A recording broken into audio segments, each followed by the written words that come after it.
Okay, we're gonna get started. Good evening, everybody. Glad to have you here. Mr. McGill. You get to go first.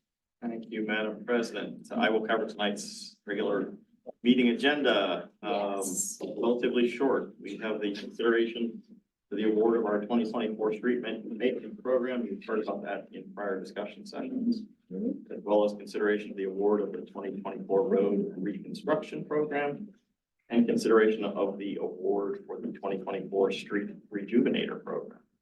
That is all that we have on the regular agenda. Fascinating stuff. Okay, so we're gonna start with Get Solar. Right? Right, You're up. thank you.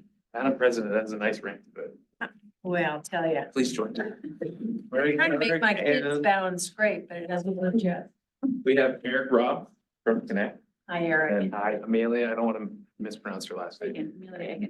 She is from the PA Solar Center. Nice to She'll meet be, you. she'll be helping out with any technical questions. Amelia, Eric. Got it.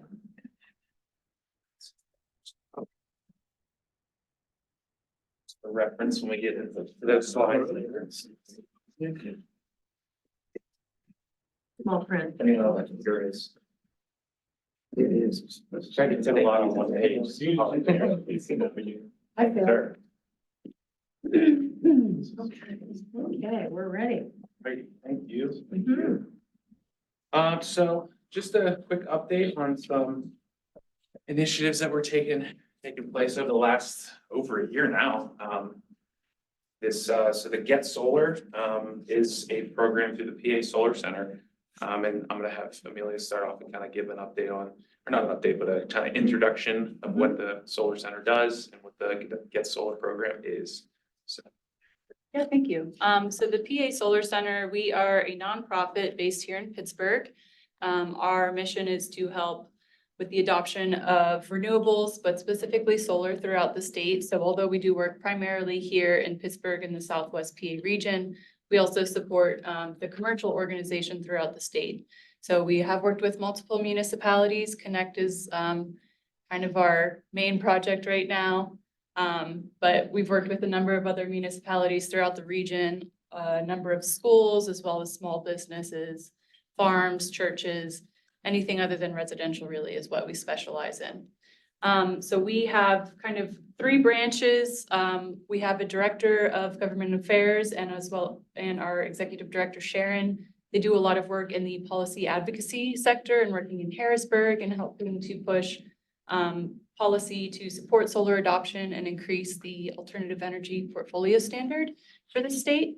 And we also have a number of educational initiatives, including on our media outlets, and we do a monthly webinar series, all relating to solar topics that are up and coming and having professionals throughout the sector come and speak about specific topics.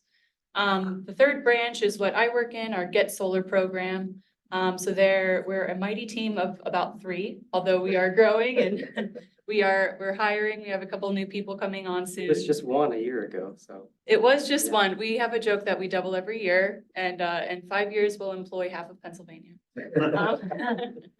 But yeah, so our Get Solar team, Get stands for galvanizing our energy transition. We provide technical assistance again to the commercial sector throughout the state. As an unbiased nonprofit, we really are just aiming to do the education piece and feasibility analyses. And then we support them through the RFP process. We are not a developer or installer. We work on behalf of the organization. So you have a guided and trusting entity that can help navigate the whole solar landscape. So what we've been doing for the past year is, working with couple people here in Mount Lebanon, looking at different sites. I think that we looked at 8 different sites to begin with. So we like to say that throw everything at the wall and see what sticks. So we've gone through the whole process of identifying the sites, analyzing all of the electricity data for the entire borough. So you can see how much one specific site can offset, say, just this building as opposed to the whole borough as a whole. And then We did the feasibility studies, which includes using a solar software called Helioscope, where we actually design out a system and you can use that as a baseline model. We use the data from that system to calculate the total cost of a project.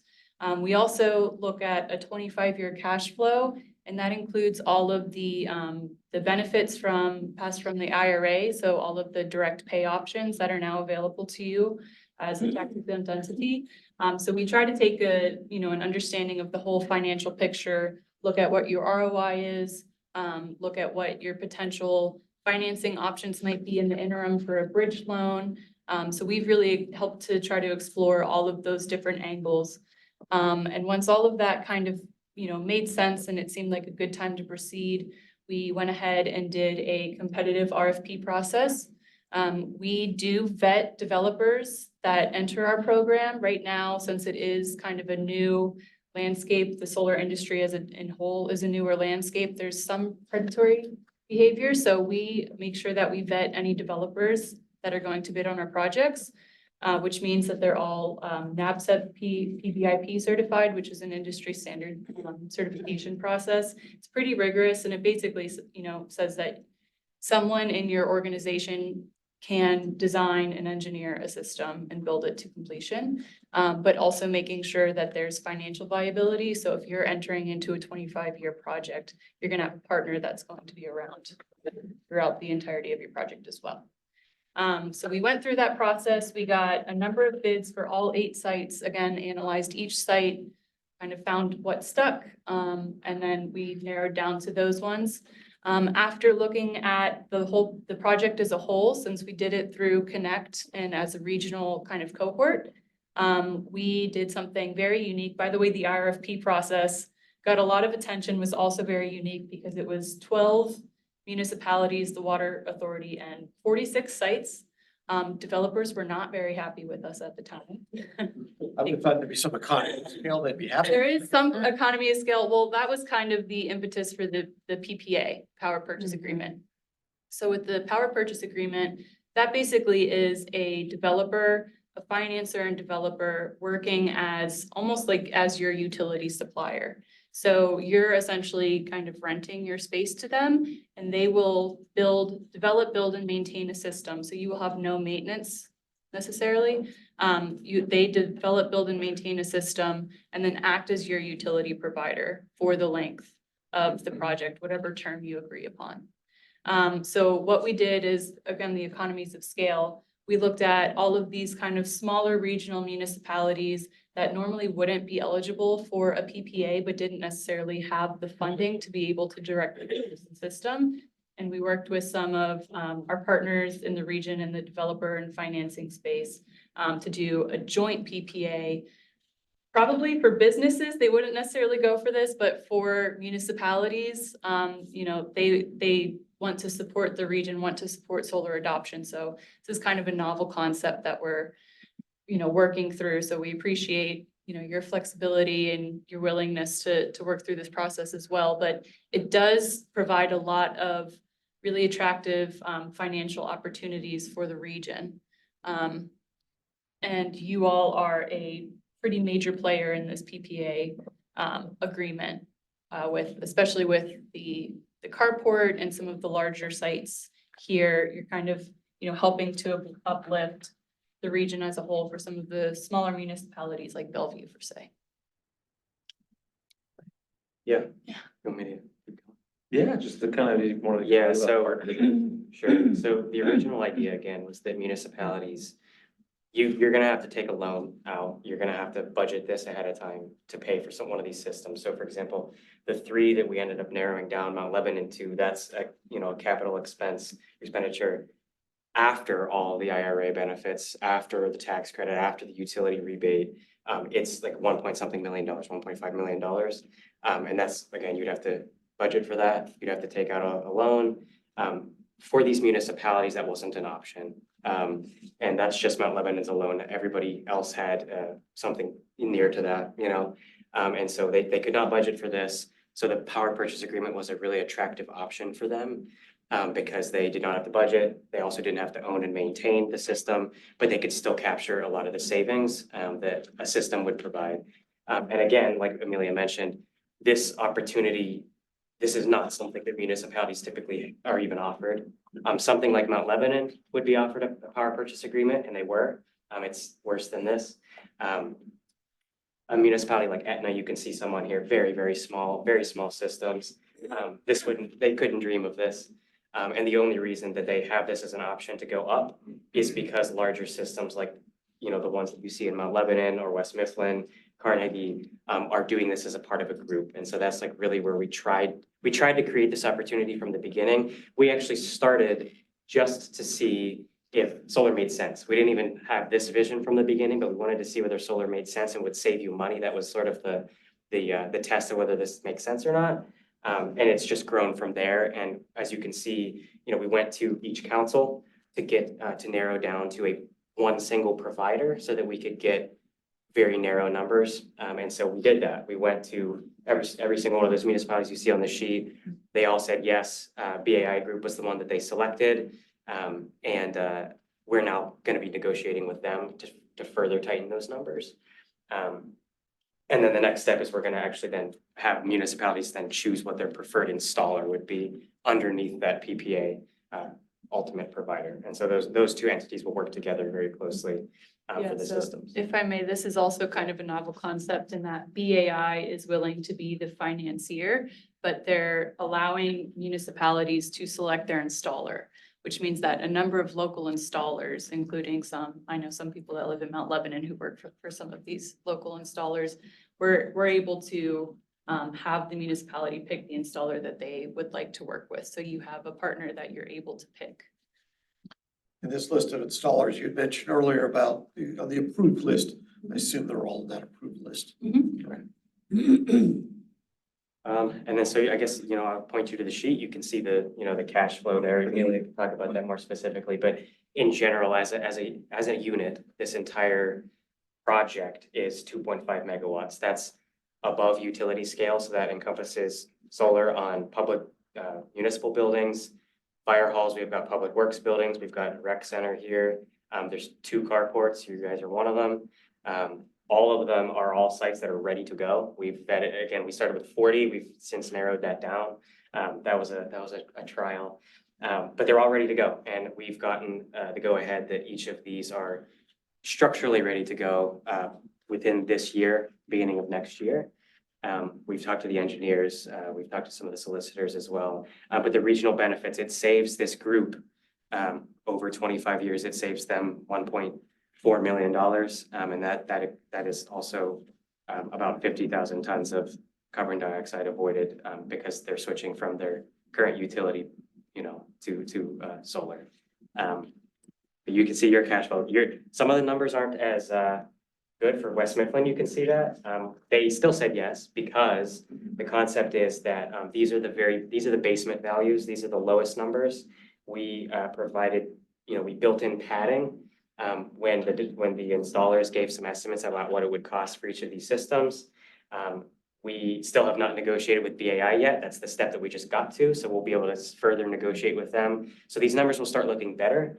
And then on top of that, this group opportunity that we've created is pretty attractive for grants. And so we're going to be submitting this to a number of different grant opportunities. We have about 4, and I'm sure that number will probably grow, which we can just use to supplement, and which means, supplement this entire financing package, and then you will see even higher savings than what you have there. But your numbers are in the green, and, significantly so compared to some of those other municipalities. So So I had a question there. Yeah. For the current electricity cost data for the different years as you go out, those numbers, I'm assuming, are projections or assumptions? Yeah, so they're projections based on historic data and projections that are industry standard that we use. They escalate at about 3% per year. Would the PPA numbers cost electricity be a locked in number? So it's a negotiated rate and then a negotiated escalation. So it will increase, as you can see. So it says the PPA escalator is 1.5%. but you lock yourself into a rate that then only increases by 1.5%, Okay. rather than, yes, rather than, subjecting yourself to whatever the utility rate might be. That's also based on Public Utility Commission data as well. So it's fairly, I think that's actually a conservative estimate as well. So, Mhm. And that also locks you into a stable budget line item, you know exactly Yeah, how. from a budgeting standpoint, that's always helpful, Yeah. at least for those three facilities anyway. What are the chances that the cost of electricity comes down? Slam. Yeah, especially now with the demand, I think now with the EVs, which was one of my other questions for the academy lot. Has there yet been a conversation about the ability to incorporate some EV charging stations that would be solar powered? So actually, that Or am kind I of. stealing your No, presentation? you're not stealing anything, nothing at all. As you can see in the next agenda item, we talk about some sustainable initiatives, and part of that is Eric is also staying around for that one as well, so. We'll be talking about, yeah, we'll get to that, but it's Electrify Allegheny, so, some potential electric, vehicle charging spots, but, I think nothing else to really add on that. I was just looking to get into this, a little bit of the history of it, and then we can really kind of look into the numbers, and kind of go from there, but is there anything else you'd like to add? Can I just request a small diversion, since we have Eric here?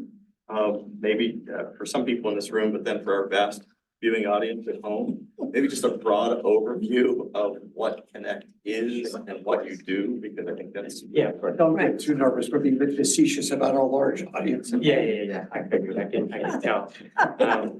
Yeah, so, Who doesn't know Eric? Reality TV.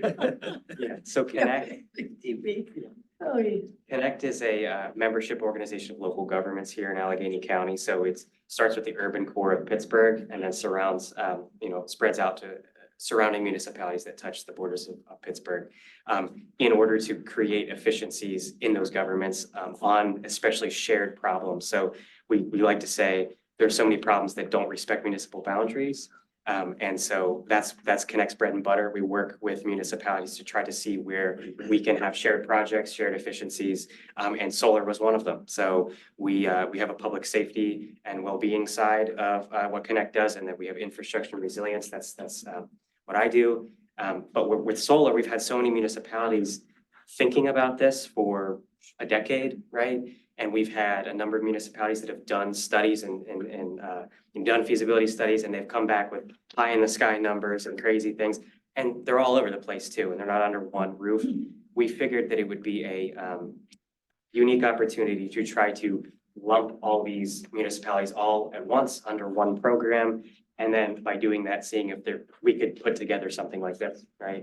And that's what happened. We're doing the same thing with EVs and with other projects as well. So we work with 40 municipalities. Mount Lebanon is one of the larger ones. We work with municipalities, big, small, east, west, north, south, all over the place. Thank you. In some ways, it's the second, years ago, there was a initiative there was Sunshot 1 and 2, I believe, to create, I'll say, an ordinance that sort of set equal standards in all municipalities. So if you were an installer, you're working under the same. So that made sense, and this makes sense. We'll go ahead and proceed. I always like to give people a little bit of a background on everything that goes on to get up to this point. So I would say before April of last year, we obviously had meetings and discussions on what would be needed in the introductory phase. But April last year is when we applied to the Get Solar program. Like Amelia mentioned, we had targeted 8 locations.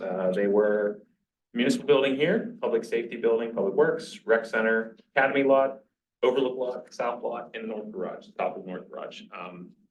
At that point, we did know about the south garage and its timeframe, so we kind of dropped that from the discussion from the get-go. Mid-May, we were accepted in the Get Solar program. Very happy about that. And the RFP was sent to the solar developers. And then on June 13th, a memo was sent to the commission about the financing options, grants, power purchase agreements.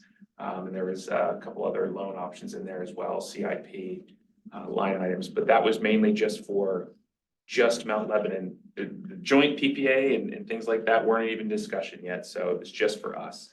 And originally, we saw good turnout, I would say, just from what I saw. A lot of different developers. I think we had 5 main developers. I think for just Mount Lebanon, there was a few. And we did site walks in the summertime. And then we kind of, after the site walks, we got to that condensing of locations. So we really found the feasibility of the public works site, the recreation center, and a parking canopy at the academy lot. With the barrel roof design of the public safety building. Yeah.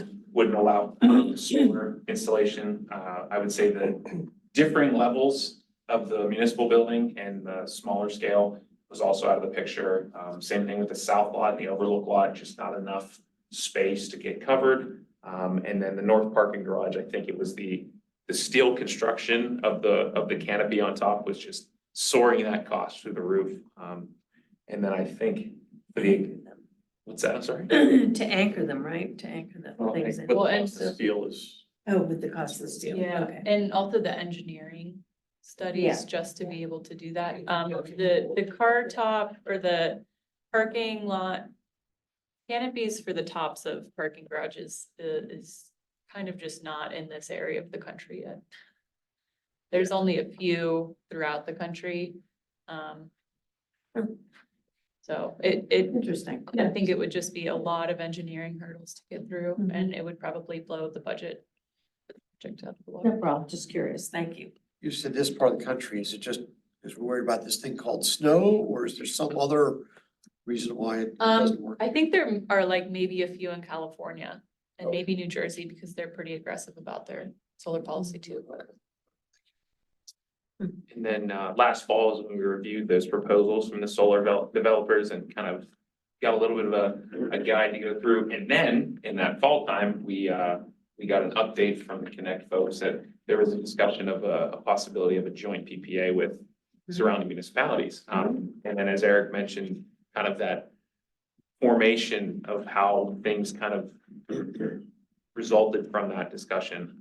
And then in the fall, I would say in the winter time is when we really kind of set forth on that. And then in the early spring, I would say a couple months ago is when we decided to move forward with that joint option, just because as we can see, getting into, I took this from your presentation, but it combines the smaller systems under one large agreement.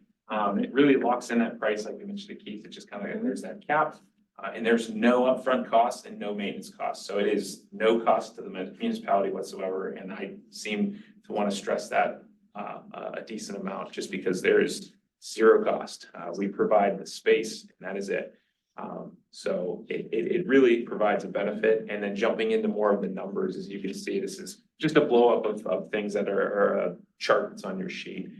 So as you can see, Mount Lebanon is obviously projected a good savings. And like Eric mentioned as well, of the 2.5 megawatt system, we're 40% of that, just because of the size of the systems that we'll have. So it's pretty significant. And I would say it's kind of nice to see that we have a potential of looping other municipalities in for savings that wouldn't be possible, that to have solar, we're allowing them to. So I think it definitely helps other municipalities out. It's a good thing to see. I gotta ask, combine smaller systems into one agreement, it locks the price, no upfront cost, no maintenance. I keep waiting for it, and the catch is, You might have to have your solicitor review it. oh, So, no, that's it, I mean, it's like, there's no, like there's some balloon fee or something like that. So, the IRA benefits, because the developer will own and maintain the system, I get them. they will get the benefits. So you will not get those direct pay, the 40% benefits, but you will get a locked in rate and be able to save on your electricity. So BAI is the developer. They're the financer. Financer, sorry. How are we, I mean, my only concern is what happens if they go out of business? I don't believe they will go out of business. We have asked them, so they are also, so they have really strong financial standing. They also work with dozens and dozens of other municipalities and schools throughout the Mid-Atlantic. We have asked them for their financial standing prior to this project. I'm sure that if we asked as a cohort to learn more about their financial standing, to make sure that, you know, it's solid, if that's something that you all would like to see, we could do that. I think once, we get a little further along and you can tell me what the Yeah. right timing is from BAI, and we would obviously have our solicitor review all of those. I'm not sure if it's set up as a lease purchase type of an arrangement where after a Right. certain period of time, municipality then takes Owns it. ownership of maintenance and the So solar. this one currently is not, but that can be an option. So again, right now, what we've been doing is just getting everyone on board to move forward with BAI, and now we can talk about some of these more specific questions and nuances and get direct answers from them. And another thing too that we didn't mention, you know, as it stands, yes, they will own that system for, you know, 30 years or however long it's up. You will have a buyout option, after 5 years. You can buy out the terms of the PPA. So if you guys have the money and you can budget that, that's always an option too. It's just after 5 years that that's allowed. Is that an individual community choice, Eric, or would all communities that are? Yeah, I think that would be an individual choice. So that's something that we could request now that we know that the cohort would like to move forward, we can request the options as well. The reason for my question is obviously, this only works for most of the other communities that are here. If Mount Lebanon's a part of this Right. program, so. That's correct. Yeah, you are an anchor community in this Just wanted to- project. Yeah, and we can get those additional details. I'm just asking questions because we have you. So.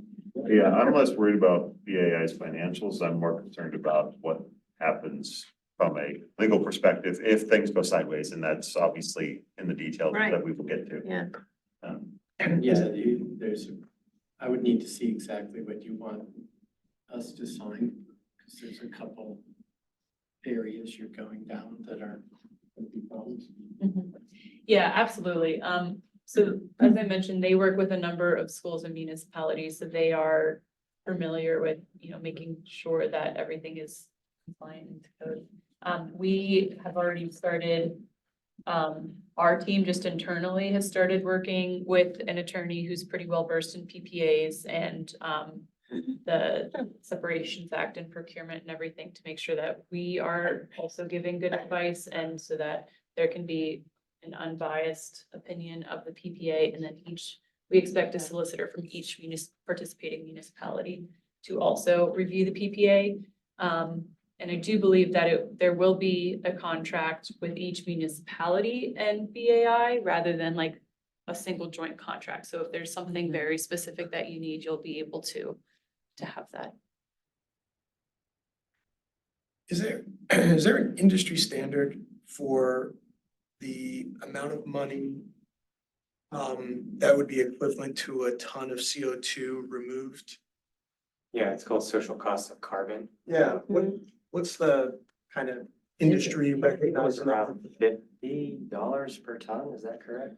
Yeah, last time I looked, But it's that been a was- while. We actually put it into our resolution that we want to use the social cost of carbon. I haven't looked lately as to where it's at. It was fixed for a while under the previous federal administration. I think they might have been escalating it because again, recognizing that we want to understand and bake in the cost more over time. For reference, like, you know, 46,000 tons is like maybe upwards of like 50,000 or 60,000 like acres of trees, full growth forest for like a year. The amount of carbon that it sequesters. That's what it would be for all the municipalities. I can't remember your tons specifically for just Mount Lebanon, Yeah, but we yeah. can get that to you. We have. Yeah, I have that. I could find that out before. I did it for these 3 sites. I'm assuming it would be somewhere close to our energy usage, the percentage. Meaning if we're 40% of the usage, it would stand to reason we would be 40% of the overall tonnage savings roughly. Yeah, it depends on what utility package you are buying though, but yes. Yeah, okay. Good assumption. Were you looking for a benchmark or something like if we had to better? I'm just looking at the top line numbers, right? So you were saying, I don't remember what numbers we had from the previous material that was submitted, but just from today, you're saying that the upfront cost, financed or purchased or otherwise, would be about $1.5 million. Over 30 years, we have 660 in savings. So the difference there is about 800 and some thousand. So the 800 and something that we lose over a 30-year period of time would potentially be offset by the quote unquote social good. So my comment is, what's the cost of social good?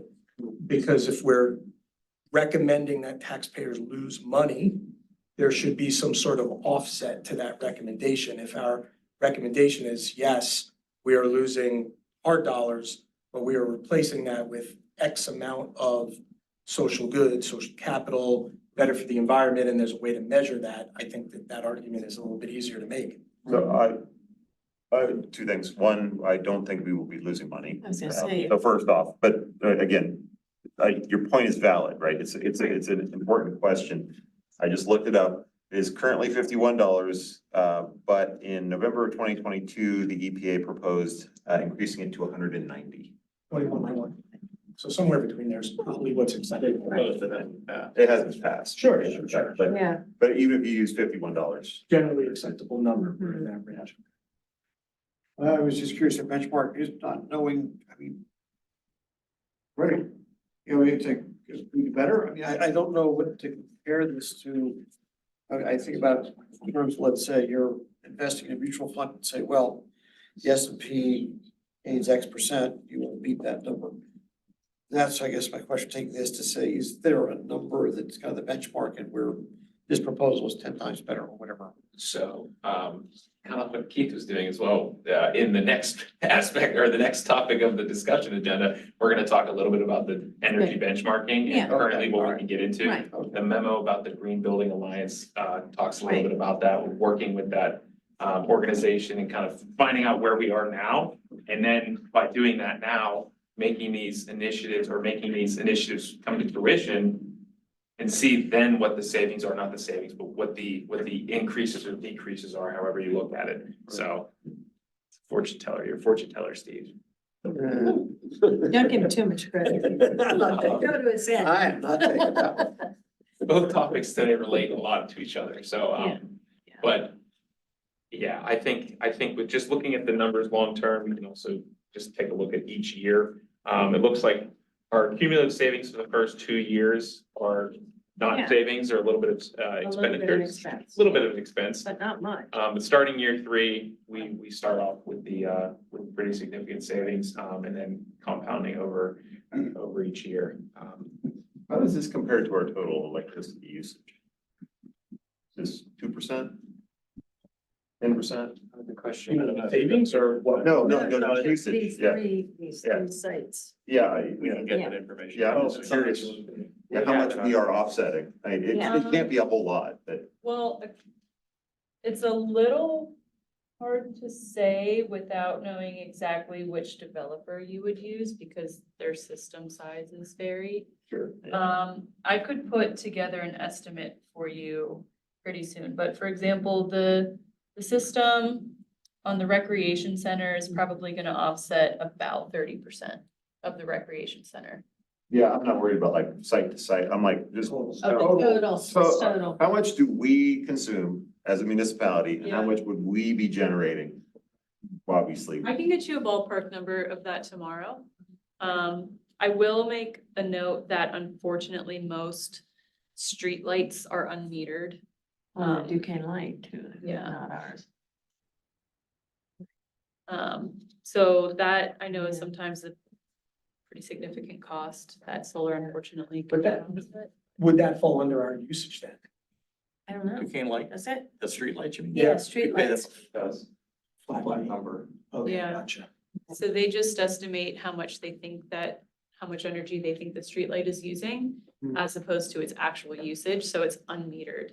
And so then you can't use net metering, which is. I got it. this. Yeah. So Understood. as you go Yeah. through the budget every year, you Yeah. will see that there are separate, I'll say, line items or breakouts for lighting an entire block all the way down to just lighting, a third of the block versus. Right. So, again, that's a number that goes to Duquesne Light. But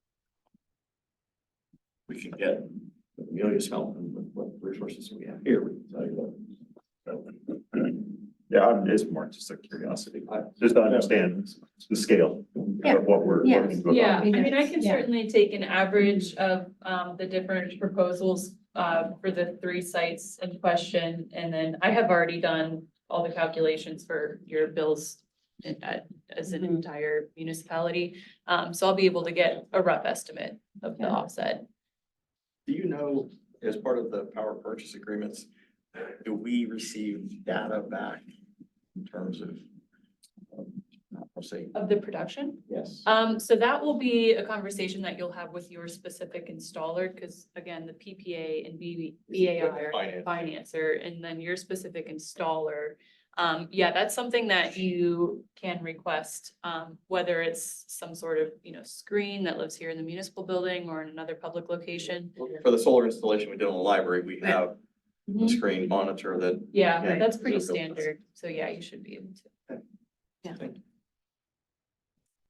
And kind of to preface a question that might pop up as well is it would definitely be discussed with a developer that could potentially be doing the installation. Is there a possibility of absorbing our current solar system we have on the library, or if it Oh, cannot be? into this one. Yeah, if there's a possibility, there's some type of option. We'll have to So look at the agreements we have in place. I already have been trying to get those agreements, so. But to kind of keep everything under one system, maybe Sure. just a little bit more streamlined, just to have everything that's kind of just, all under one umbrella, so. But, as you can see, the next steps are, we're in April, we're in the individual check-ins with the municipality, we're doing that currently. I think in June or May, we'll hear back from the developer on the terms, and then obviously get that over to solicitors and management here. Is there any specific timeline at all? Can't remember if there was. Well, I think the next steps are to review. Yeah, we're gonna do individual developer, installer reviews with, you guys and everybody else, to try to tease out some of the questions you guys had wanted to, narrow down, to who they actually want to install, for whatever reason that might be, cost or otherwise. Yeah. I do want to note, we do have a draft, PPA, service agreement that we could send ahead of time. It's standard, right? It's not specific to this program, but we could send that over to take a look early. Yeah. Okay. Question for you, given the, we'll say costs with the infrastructure installations, that's something that needs to go through the public bid process? There's 5 questions I had, that's the biggest one. Okay. Yeah. You have some ability to buy electricity without the bid process, but I'm not sure that's what this is. The length of the contract is gonna be an issue, because you generally can't bind the next commission to anything, or it's debt, and you have to register it. But again, there's workarounds for that, but those are generally your ability to terminate by not budgeting for things. Interesting. Yeah. This would be issues. Yeah, I mean, so there's a, Yeah. like you said, you mentioned procurement, this all comes under procurement and then separation, that sort of thing. Yeah, our current working knowledge is that this is more of a service agreement. Services are, you have to bid contracts, it doesn't. School districts can sometimes get around that, but it's not something you know. Let's wait to see what it looks like. Yeah, that's fine. Yeah, yeah, I'm just trying to, Yeah. again, Yeah. think out Good loud. It's a good resource. It really is. Sorry. Selling you again. Great. Okay, everybody all set? Go on to the next. Any other questions on that? Yeah. Fantastic work, thank you. Yeah, Thank this is you. wonderful. Thank you. Very interesting. This may be a question for Lydia, she's, again, our vast studio audience. If someone says, I'm interested in either a house or business, would they reach out to your organization, and how would that process go? So we work specifically with the commercial sector. So we have some resources for residents on our website. We're happy to help residents point them in the right direction, but our primary goal is to help the the commercial sector, because a lot of them are, municipalities or small businesses, and the solar landscape is quite complicated and the financing is quite complicated. So yes, we currently are working with all organizations in Allegheny County. And we can help with the financing. Again, we'll go through this entire RFP process, do the education piece, see if it makes sense. And if not, we are unbiased. So if it doesn't make sense to them right now, that's okay. There's no, commitment to contract or anything by going through our service. Simple as someone look at the roof and going. As you said with the park, I mean, even if it's a nice flat roof, I've heard just years of the roof and it just, Yeah, or I mean, if the financing just can't make sense. I mean, I would say right now is a pretty historic time to go solar with all of these, incentives, especially as Allegheny County is an energy community. So on top of the 30% that's available to everyone with the passing of the IRA, Allegheny County also gets an extra 10% as an energy community. My only request is that when your group is advocating, residential pace would be a big benefit. Yeah. I will for sure pass that along. Tell Matt. Yeah, tell me. Great, thank you. And if anyone has any further questions, please feel free to email me. My email's on the sheet as well. Great, thank you, Amelia. Thank you for your time today. Sure. Eric, Yep, please stay right there. Eric's gonna hang around for, Eric is going to hang around. All right, Greg, up next, Sustainable Efforts Update. Right. Sure it's there. They made a tad change, my apologies, I changed it to sustainable initiatives, feel like initiatives a little bit more, Okay. had a little gust to it, so my apologies for changing last minute. But I thought it was very, very good to have Eric here as well, that we were going to talk about some electric vehicle initiatives that we're looking at, and Yes. Eric's obviously a great resource, because the program we're doing it is, or the program we're doing it through is through Connect. So having Eric here is a great resource. But just kind of an update really is per the resolution that was passed in 2022. By 2025, staff is to create and present to the commission and advisory boards a biennial administrative review of the assessment process that pretty much measures carbon emissions and reviews the carbon emissions in the municipality. I would say that this presentation is a precursor to that. It's not a comprehensive administrative review of carbon emissions, as we talked about the benchmarking and seeing what we could have. So we are looking to present that comprehensive review next year in 2025, especially with the passing of the climate action, or not the climate action, apologies, the comprehensive plan earlier this year. There's a lot of recommendations in that. These certain projects and initiatives we're doing, solar, electric vehicles, energy benchmarking, and then obviously one of the other aspects of the municipal advisory boards is that reorganization of the municipal advisory board, creating that resiliency board. So we're gonna kind of get a good foundation this year and then provide that comprehensive review next year. So this is just a slight update, but some topics we're gonna look at is, we're not gonna rehash it with solar, obviously, because it fits in this. Electric vehicles, energy benchmarking, and then I quote unquote, put it in ideas for 2024 and 2025, but kind of a recap of some minor projects that were completed in the municipality. And then that a lot of that includes the comprehensive plan recommendations. So again, not gonna rehash it. We just talked about this for the last 45 minutes. Again, solar program. Right.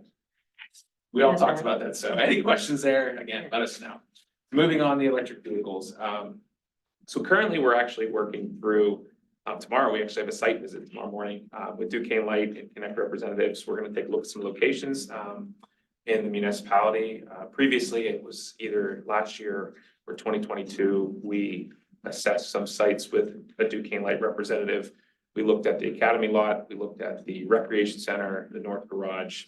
I think those are the only locations, but site visit tomorrow is gonna be a little bit more, I would say a little bit more in depth, because with part of Electrify Allegheny, we were able to take a look at fleet assessments. We were able to analyze our fleet, our current fleet, and kind of look at that review of our current situation we have with our vehicles. But I'm gonna go ahead and let Eric kind of talk about what the program is about, and then just kind of answer any questions that may pop up. So. Yeah, so same concept as the Get Solar. We tried to sort of emulate the idea that these municipalities have been looking at EVs for a while. Some have chargers, some have EVs, some don't, some are way far behind, some are way far ahead. We wanted to get them on in one group and see, again, do a low-level feasibility assessment on whatever location that the staff or, councils or commissioners want to see, whether it works or not. And then to do that, we work with Duquesne Light Company and then Pittsburgh Region Clean Cities on the back end for some grant support for some of those things. So we started there. We identified a number of sites. This just started a couple weeks ago, so this is relatively new. We haven't been, I don't have as much because we haven't been working on it for a year and a half yet. Yeah, we just turned our fleet analysis in on Yes, April yeah. 1st, so it's, No. haven't heard back from the consultant quite Yeah, yet. and so Okay. it's about locations for public and fleet charging, so both sectors, you guys signed up for both. And as a part of that process, a lot of municipalities had to submit their full list of fleet vehicles, the turnover year, the turnover schedule, all kinds of information, the mileage, uses, use cases, things like that. So that Duquesne Light can do a comprehensive analysis on that full fleet and see when it might make sense for vehicles to be switched to electric, and what types of vehicles that might meet your use cases and whatnot. It's pretty comprehensive. I've seen it. And you just turned that in just a couple of days ago. And so did the other municipalities. So there might be, again, group opportunities there potentially for purchasing vehicles. So after we do all this, we get a feasibility assessment.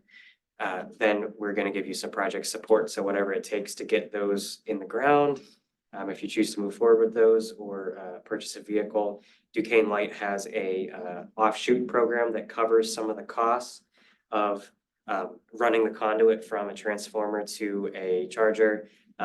You have to purchase the charging equipment itself, but they do a lot of the utility. They might have to give a new electrical box or something, they'll cover that as a part of that program. Usually the minimum for them to do that for you is 4 spaces. If it's like fleet, for example, or community, there's 4 spaces you would have to do for that to make financial sense for them to do, and then they'll cover the cost of those things. I was just in Forest Hills today, looking at their entire borough building, and outside of their borough building, they have solar on there. They're looking to do EVs right now. They're at the same stage you guys are really. And we were looking at engineering drawings and all kinds of stuff because they've got geothermal underneath that entire property. Yep.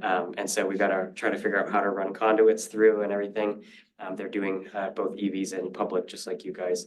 And then on the back end, there will be grant writing support by PRCC to help you guys put together grant applications, either as a group or individually or whatever you guys need. That's what we're looking to do. So we just started. Yeah. Are those level 2 chargers? It's a bunch of different options. We will have a bunch of options for you. So level 2s, there's DC fast chargers too. It all depends on the use case. So for some, it might need to be speed because you only can sit there for 20, 30 minutes. For others, it could be public charging that could take, an hour or so.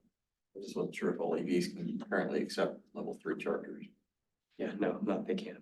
So that'll be a part of the analysis. We're at the beginning stages of looking at what is an option, and we'll come to council meetings or commission meetings or whatever meetings you guys would like after, staff has looked at it. We'll have a bunch of recommendations similar to what the solar program did. Just kind of moving forward, just that overview, Eric kind of talked about all this, what the Electrify Allegheny team does. We had an intro meeting, I think that was late March or mid-March, just kind of talking about the program. And then submitting our analysis, and then committing and doing our site tours, which is tomorrow morning. Just prior to one day, could have had a nice update for you, but. And then, again, collecting the fleet data, we did that, turned that in April 1st, waiting on that analysis. It was pretty comprehensive. 70 vehicles. 69 vehicles to be Yeah. exact. We were one Yeah, short look of at that. And this is actually, I obviously can't read this. I just wanted to kind of get the grandiose scope of it all. This was the entire spreadsheet. As you can see, many columns with many questions and many different vehicles ranging from public works, police, fire, admin, inspections, even recreation. Kind of jumping to the next slide, you can see it's more of a, Two things. One, just on the spreadsheet, as you can see, it's fairly comprehensive in terms of information, everything from vehicle Right, yeah. type to year, to engine fuel type, to annual mileage, to even, is it pursuit rated, which is Yes. specific, obviously, certain services we provide, and available to time to charge at night. But early, in one of your earlier slides, Greg, you had the how to prepare. And one of those bullet points is about thinking about key stakeholders to engage in the process.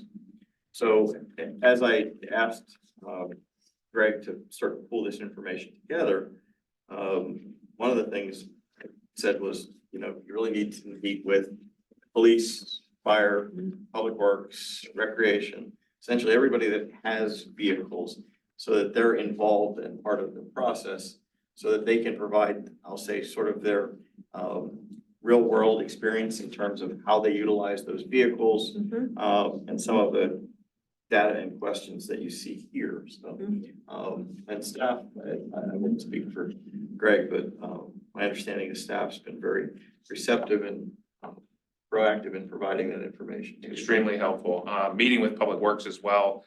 Rudy actually mentioned having the input from our head mechanic, Will Graham, so that's another great resource to have, because again, he's the one that pretty much gave all of the Public Works information, even on top of some other vehicles that he works on, so he knows that information off the top of his head.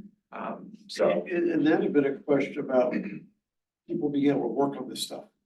So I don't know kind of where that fits in as, all these opportunities for stations, but I'm aware as far as, Yeah, at some point, as we move further in this conversation, one of the challenges I've shared with the commission before, and I've had conversations with numerous entities and people, is that my understanding is that other than a dealership, you cannot get a certification to work on an electric vehicle. You can take all of the same classes, but you won't get the piece of paper, which presents a challenge and an issue for a municipality, because we run the risk there of voiding a warranty if we have a mechanic who is not certified work on a vehicle. So I've been reaching out to, as a matter of fact, I think it was Earth Day a couple of years ago. We had someone there from Duquesne Light and a few other, and I was asking the question, and they indicated that's one of the things that they're still trying to sort of work through. Yeah, I don't have much comment on that particularly, but I know that Jess Mooney, who'll be here tomorrow, I'll pass that question on right to her, because she's mentioned about fleet maintenance before, and that is an issue.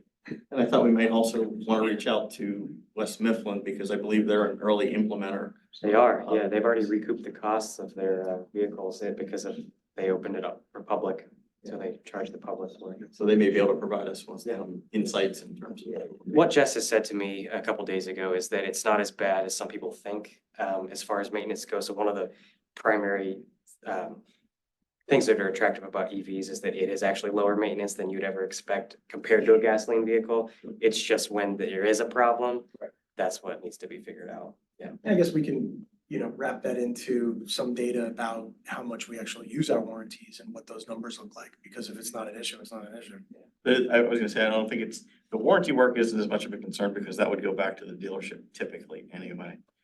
It would be I'll say, sort of maybe in an emergency situation where you've got a vehicle, you actually need the vehicle, the dealership, it's time when a dealership's not open, but again, West Mifflin is an early implementer. We can reach out to them as a resource to see how they've addressed that issue. Well, speaking of emergencies, and I don't mean to put you on the spot, Chief Sahoyda, but you and I had a brief conversation. But he is. Yeah. You did put me on the I spot. did, but I know you were very well versed on this topic. So I work with a lot of fire agencies and finance a lot of apparatus. Very much like the one that we just purchased, at the fire department. And I was curious what this provider, Pierce, does. So I looked at their website and I said, looked like they have an EV electric Pierce engine, same body. So I asked Chief Sahoyda, could you give a quick summary of what you've learned about this? Yes, so to buy what we just bought, probably 4 years from now, we'll budget 900,000, which to me is outrageous because the price of fire trucks has gone up like 60%. But the electric vehicle right now is, they said about 900,000 more, double it. And then it's $150,000 for the charger. They do make it in like 12 months, where your regular fire truck, I don't know why, it's a regular fire truck, but I got a battery. They make it in 12 months, it's probably 24 to 36 months to get a standard custom fire truck right now. So I'm aware of three companies that make them. I'd mentioned 2 of them would work for us. There's also the company Rosenbauer I'd mentioned. When you get Rosenbauer, they make one design and you have to fit all your operations to their design, which really is not going to work well for us. But either Pierce or E1 make a pretty much fire truck the way we have it today. They put a large battery behind the cab, so it adds about 18 inches to the overall length of the vehicle, but that's it. And then the battery lasts, from what I understand, about 2 hours. And that's going out, coming back, recharging it. And if you're working at a fire and you're there for 3 or 4 hours, it actually goes to a diesel motor after it uses the So battery. it's a hybrid, Yeah. essentially. So, I mean, really the only challenge with it is it's really expensive right Yeah. now. We'll see what happens in the future. You're saying 18 inches in a turning radius that It'll would increase. It'll increase the turning radius just a little bit, but I mean, we went shorter this time, which we really like. We're still with 18 inches, gonna be a lot shorter than what we've traditionally built, which helps with the angle of departure, like when you're going up hills and different stuff. I mean, I don't think it's a huge deal. I was thinking that'll have effects on development, road, stuff like that. Yeah, but it's still gonna turn better than what we have already, so it's not gonna have a negative impact on turning. They make this great suspension nowadays, it's called a TAC 4, this has it, and that turning radius is amazing, so. You can imagine if we actually got to that point where we were considering purchase, they would be willing to bring a demo out here for you. Oh, yeah, they'll bring a demo, they'll bring a demo. I had a separate question, so I know the spreadsheet is not final yet, but it would be good to, as we start thinking about these energy saving initiatives, to figure out the metrics that we want to move forward with and to try to standardize them as much as possible. I know on the solar, we're talking about tons of CO2 removed. Right. On some of this other stuff, we're looking at what I assume would be a dashboard that we would have or get access to that's talking about kilograms of greenhouse gas emissions removed and planting trees. And like, these are kind of like amorphous items that really have no meaning. Like, I think generally speaking, people think it's better to, have more energy efficiency. But I think it would help us greatly when we start talking about this to bring this all back to some number that we can pin this on. Like what I was saying before, if we pin it to some ton of CO2, whether it's our fleet vehicles, which I would imagine we could take the calculations you've already done related to miles and just calculate some number of CO2, on average, maybe the tree cutting machine has a much worse emission rating than, a really efficient police vehicle. I'm making this up. I have no idea what I'm talking about here, but you understand what I'm saying? It's probably just people to quantify it. And then for us, when we get to the point where we're talking about this, instead of talking about trees here and 10 years of 40 trees planted here, which is meaningless, to, tons of something over here, let's pick a couple metrics that make sense across the board. And then when we talk about these things, we can talk about it in that one kind of metric of understanding. Something that we all. Across the board. These energy saving initiatives provided a savings of XYZ tons, which equates to $80,000 a year, or we just made our Mount Lebanon environment 2% cleaner. Right. I'm making this up. Right. As we start thinking about this, let's start thinking about how we start talking about this and the metrics that we use. It makes sense to me. Here we talk about cars with miles per gallon. Right. What's that, is it, carbon, whatever happens to be that people go, Yes. oh, I know that, metric. You speak in miles per gallon now. I'm not sure if everybody speaks carbon yet. So to have one. The industry standard is metric tons of CO2, but for many people, that is, again, like you said, what does that mean? Yeah. Right. But there are a bunch of options. I gave an example of like 60,000 acres of trees. To some people, that might not make sense. But the thing that everybody does understand is the industry standard is social cost of carbon. And so Yes. if you were to get metric tons, that's standard across vehicle and all that stuff. It's as simple as multiplying by whatever, standard you guys want to look at, whether it's the new one, the old one, or somewhere in between, an assumption. Yeah. As long as your residents or whoever your stakeholders are that are going to be looking at that agree with you, then that's what you should use. Yeah. But it's just really challenging for municipalities and any entity when it's all over the place, it means nothing. I saw one that was like 30 million phone chargers, like I typed a number and yeah, it's like, okay. I think one thing that jumps to mind is the consumption of fuel, about we track how much fuel is consumed by each vehicle with its log, and we can see that's an easy metric right there. Right. How much decrease in diesel consumption Yeah. or decrease in diesel usage, and then the purchasing on that is we've decreased by 40%. We now have to order 35% less, and then there's the cost savings to that, I so. think it translates to something that Laura would probably do, Yes. or a series of things that Laura can Yes. do in a magazine that people will understand, Yep. whether it's graphics, numbers, tables, but those easy conversions, I think, into something that Yeah. people understand and can kind of, conceptualize what we're talking about. With the help of Robin at the library. Yeah. Yeah. Like I said, I know it's not final, but as we move along, Right. figure out what that is. As we move forward, just again, figuring out what it is that we can put a metric to, figuring out which metrics we want to focus on. And then how do we communicate that and Yeah, have it mean something? yeah. And there's lots of great examples. Totally. Uh-huh. A lot of communities have done some really innovative thinking about this, so I think there's a lot of good examples out there that we can build from. So I'm looking forward to that part of the puzzle. Mhm. And moving on, but since we were mentioning other staff members, I wanted to give thanks to all the staff members that helped out on that spreadsheet. As you can see how large it was, I kind of highlighted the priority number 1 and number 2. That's what Duquesne Light kind of stressed as the most important. But almost the entire spreadsheet was filled, so many thanks to all the other staff members that helped out with that, so. And then kind of looping back, Eric mentioned there's on the back end, there's some possibilities of grant funding that we can kind of pursue.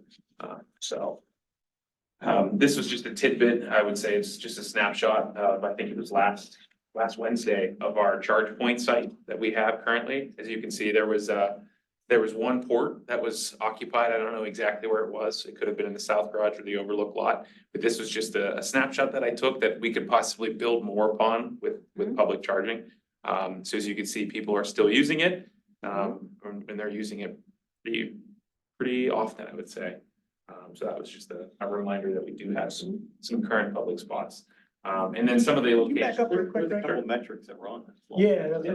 So if I'm looking at, so we have unique drivers, these are people using the current charging stations.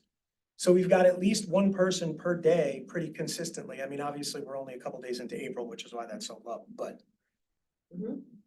And then a couple hundred sessions, so multiple people Mhm. per charge, per station. And then one, like we mentioned before, down in the center of the green leaf, it says, I think just for this month is, it says, by using, that's like planting 587 trees and letting them grow for 10 years. So Yeah. there's that equivalence metric that we talked about. And each one of these on the site has a little information icon that explains a little bit more in depth. I gave a public charging presentation, I think it was a year and a half ago. So we talked a little bit more about that, but I just wanted to remind people that we do have a little bit of a grid right now with EV charging stations. That And dashboard public. this dashboard is not public. We have certain access to I would say the back end charge point users. And then I kind of going off of future data gathering and data presentation, is there a way that we can utilize these numbers to publish quarterly, or is there a way that we can work with ChargePoint to make it a public facing database or something like Yeah, that? if we can access the data like through an API, that goes into our new website pretty easy, one page. It's like I am an hour sure, coding. I'm sure the new resiliency board will have lots of ideas on. I think we can look into to see if that's a public endpoint, an API endpoint we can tap into and just publish that data. And then just moving forward, I was just gonna do a quick snapshot of just the location we're looking at. I'd say the Academy lot is a kind of a catalyst area. We have a lot going on. We have the potential of a solar canopy tying into an EV charging spaces. So there's a lot going on in the Academy lot potentially.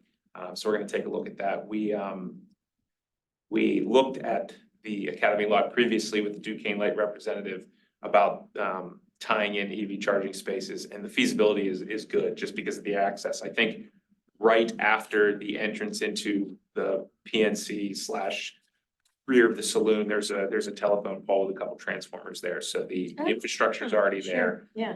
So that would be a potentially good site. Moving on forward with the recreation center, we also looked at this. There'd be a little bit of a difficulty running conduit from the transformer that's near the building, but there's that possibility we're looking forward long-term, with the potential of the recreation center expansion, and the upgrades of the infrastructure there. Dig it up. So there's lots of different things to plan for. And then moving back to the North Garage, no solar at this location, but potentially EV, and there's a transformer, I think, in the lower level on Parsway. There's a transformer there, but this site was also looked at previously. But newer sites is the Public Safety Center or Public Safety Building. They are aware of the Pittsburgh Regional Transit Tunnel, and then any type of building that goes over to, or any type of construction that goes on top of that. So they are aware of that, and we'll take that into consideration. But we'll be taking a look at that location tomorrow, as well as the Public Works facility, and just looking at some possibilities of any infrastructure there. But that pretty much wraps up any energy, I would say, the electric vehicles fleet-wise, and then public charging stations. So we'll hopefully have an update for you here soon. But moving forward, I'm gonna talk about a little bit of the energy benchmarking. I know we talked about that through both of the presentations, and it kind of wraps up. It's a good conclusion. The memo that was sent in the packets was talking about the possibility of a partnership with the Green Building Alliance, and specifically the Pittsburgh 2030 district. So the 2030 district is primarily just a commitment of community, or I shouldn't say communities, but specific buildings that are committed to reducing carbon emissions. So I'm not sure how much familiar Eric has with the Green Building Alliance, but that was sort of how the ICLEA software worked. And I don't know if you had an update on the ICLEA software. So for Connect, that did a climate action plan for a number of communities and measured your emissions. Maybe you guys have seen it at one point. We used an old software called ICLEI. That's no longer existing in the form that it did before. It still may, but for your guys' purpose, there's not a easy way to track greenhouse gas emissions. So for example, to compare all the kinds of things that you have in your portfolio with the solar or with the EVs or with anything else. But 2030 district not only does energy benchmarking, but it also does greenhouse gas emissions calculations too. So that is sort of like a good way to do that if that's something you're interested in. They used to just do energy benchmarking, now they do GHG benchmarking as well. And so moving forward with that one, this was just a graphic they had on their website, is they're looking to kind of expand more without, or I'd say throughout the region. But primarily there are kind of two paths that we could potentially go through. Becoming a property partner is no cost to the municipality whatsoever. You're just committing buildings and I would say information sent to the Green Building Alliance that we would meet with them and on an annual basis and receive recommendations and reports on that. Or there's a potential opportunity to go as an organizational member, which is $175 a year. And that allows 4 staff members to have access to trainings, have access to just kind of on-demand, I would say, data as the representative put it. But I think depending on how we do it, we could pretty much get a benchmark of greenhouse gas emissions and carbon emissions either way, either by going in as an organizational member with the fee or just becoming a property partner and working with the 2030 district as a committed municipality. And then, one last thing before the board reorganization, the Environmental Sustainability Board did recommend that we did join the 2030 district as one of the last recommendations they put. So there's just an option. It's, all the details are included in the memo that was Can I add sent in your something about packets. this? Yeah, absolutely. In one of your resolutions, your climate resolution, I believe there's a, a statement in there that says that every like non-cosmetic facility upgrade or something, is supposed to come along with a 3% energy reduction, in that building. That's sort of hard to track unless you have something like this, that you have the building already benchmarked. And they would know what the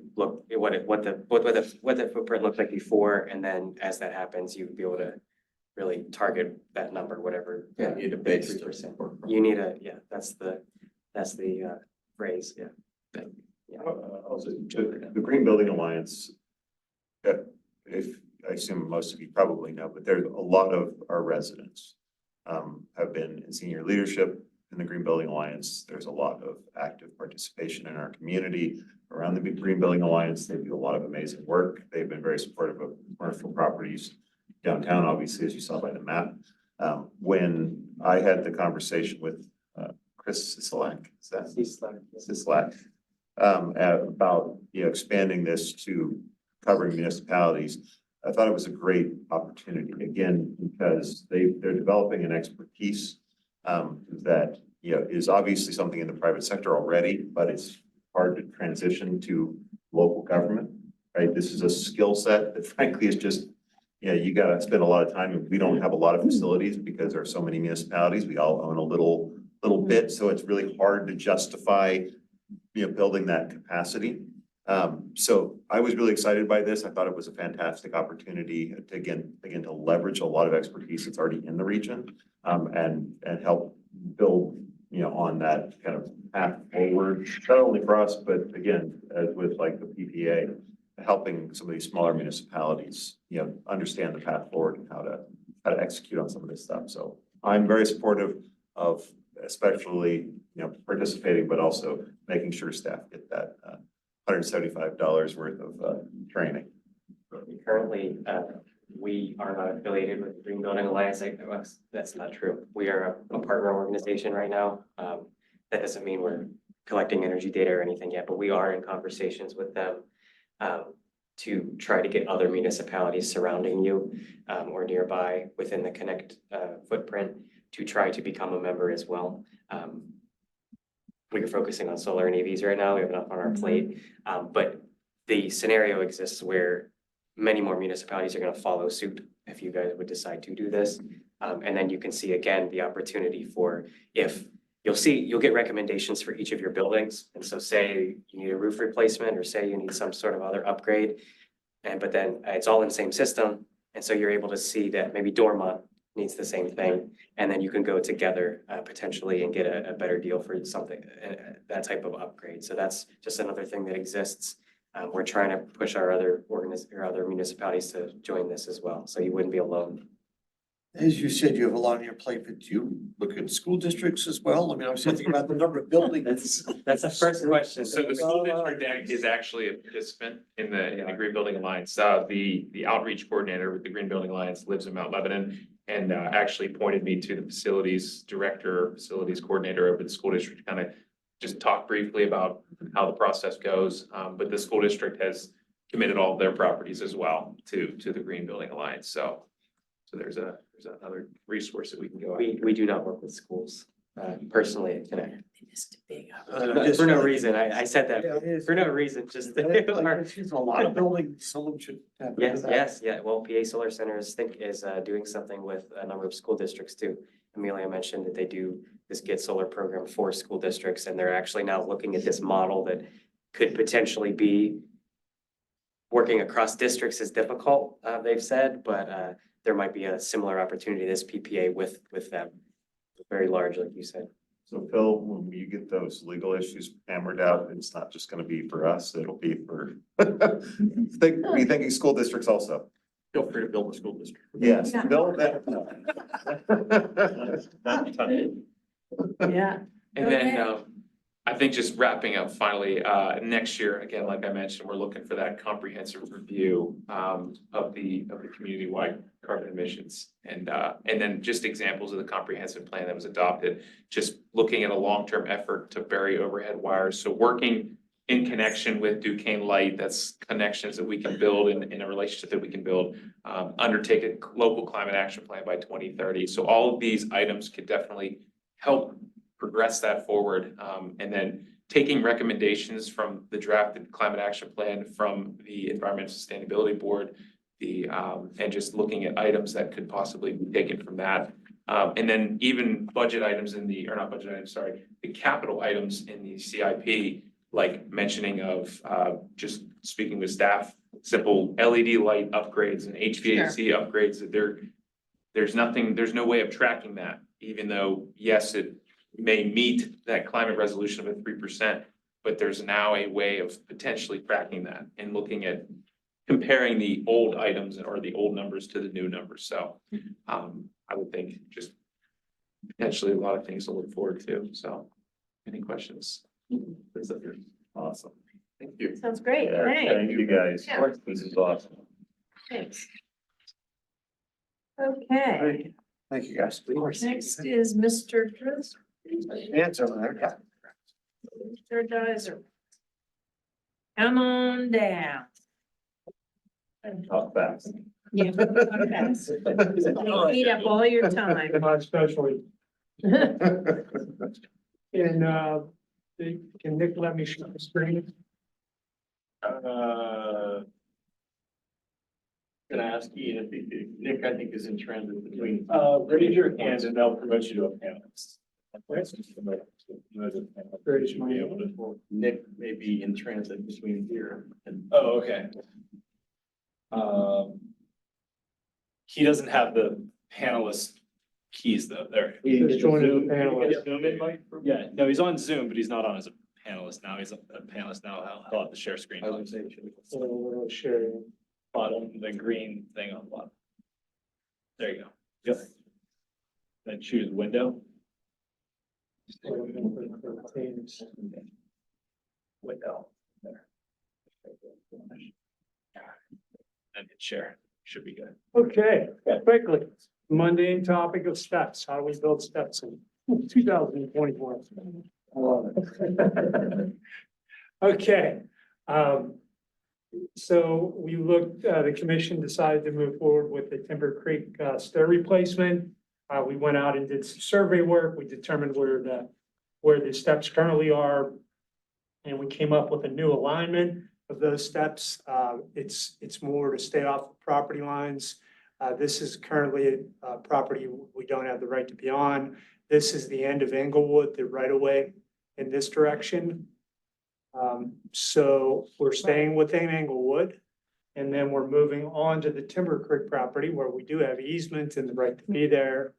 Transitioning in a pathway that gets us over, and then we make our final descent down to the elevation and the terminus of the existing steps. From an elevation standpoint, the first run of these steps is about 25 feet. Where if you look at this down here, this is a profile. So you can watch the steps descend. At this point, they sort of level off in that darker area along in that direction, drop a couple more feet, and then we drop the approximately 17 and a half feet to get down to where we are. The steps we built, they'd be timber steps. And the material that would be used in this location is currently just a mix of paving and concrete. Would just recommend going to an aggregate with a choke top or dust. It would sort of be like a bike path. It would require a little maintenance. We reviewed that with Public Works. So that's something that we think that is an upgrade to what we're doing here. Of course, would use pressure treated lumber and all the things to make the steps last as long as they could. We did a budget check. We're still within budget. Updated cost estimates about $133,000. And then we looked at just in terms of a bidding schedule. We're ready to get this in the paper and then do a bid opening in early May.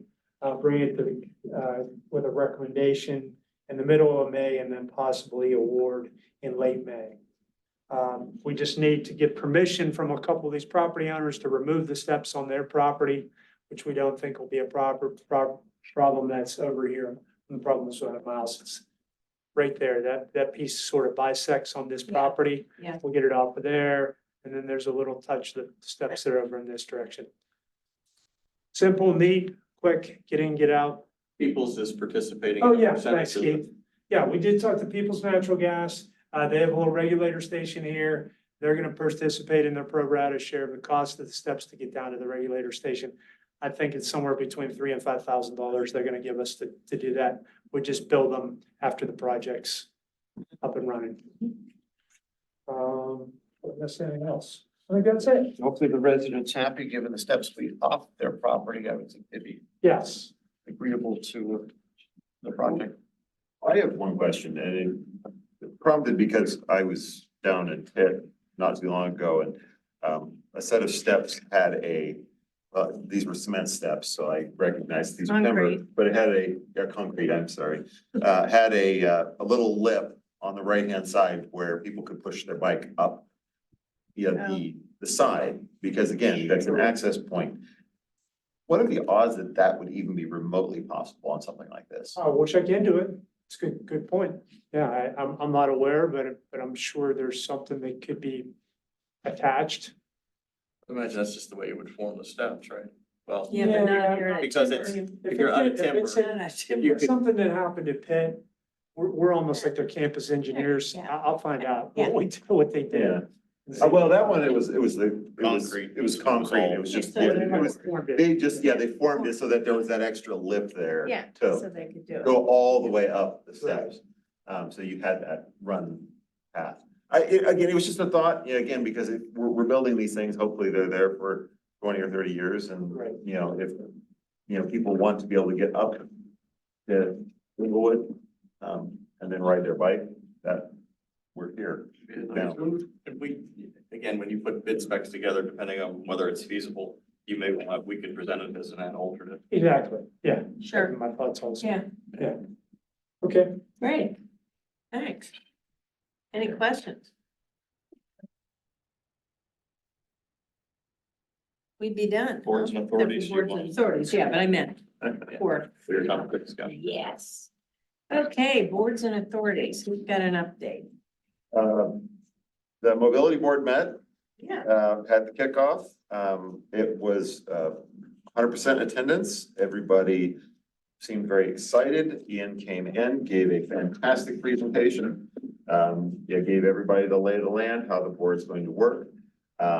But just overall, so not a lot of, meat, so to speak, in terms of content, but I think everybody's very excited and ready to really start moving. So big thank you to Ian for Right, taking that time to level set all the board members. I second that because civic engagement met and we had the same thing. Ian did a fabulous, out of the ballpark job. Everybody seemed to understand it. Lots of enthusiasm, lots of new faces. So there was some new energy in the room, which was really very valuable. And I think we're looking forward to it, but no meat because we didn't really talk about much. Well, finance is due to meet Thursday, so with that introduction, the bar is set high for Ian. Yeah. Same with environmental sustainability and I think economic development meets next week, so we are eagerly anticipating Ian and the Ian show. The Ian show, absolutely, yeah. Feed him cookies, he does a little better. Sorry, Ian. School board is in the middle of budget conversations, fun time of year, which will finish up around mid-May. We have been talking about getting our boards together to increase collaboration between the boards. So our next step is going to be right after school board finishes their budget conversations, and we will have a meeting. I think it'll be Ann and myself will meet with the president of school board and the liaison to the commission, talk about some of the ways that we can start doing better collaboration, maybe some joint projects. We've started talking about things that we share a lot of, properties, fields, usage, not ownership. and how we think about that stuff. So the idea would be to pull together the board, some of the commissioners, and then start pulling in staff, maybe to have conversations or how we think about this stuff. And the school board or the school district will likely have some big projects they're working on in the next couple of years, as will we, as we start to talk about some of our projects that we're working on. So I think it's a good time for us just to kind of collaborate as closely as we can and figure out where we have those efficiencies and can, partner up on projects and things like that. So nothing, immediate term that needs to be solved or fixed or anything like that, but wraps into our conversation about fields, field usage, buildings, sharing resources, stuff like that. If you think it would be beneficial, I can find the information. We had done a meeting with the school district, actually Willie Kane was our finance director, so it's been a Yeah. while. Where we went through and sort of identified shared services. Be great. At least as a base. for Sure. it to Start a conversation. Yeah. Yeah, that'd be great if you had that. Great. That'd be helpful. And then at some point, we just, this is just say like, hey, how do we work? Is there a joint meeting, stuff like that. And then, at some point, we got to wrap in staff talk about, the kind of the rubber hits the road of what we can actually do, that kind of stuff, practically speaking. Yeah. Cool. Yeah, thanks. Yeah. Okay. I think we're adjourned. We can all meet in the big room. Thank you. Thanks.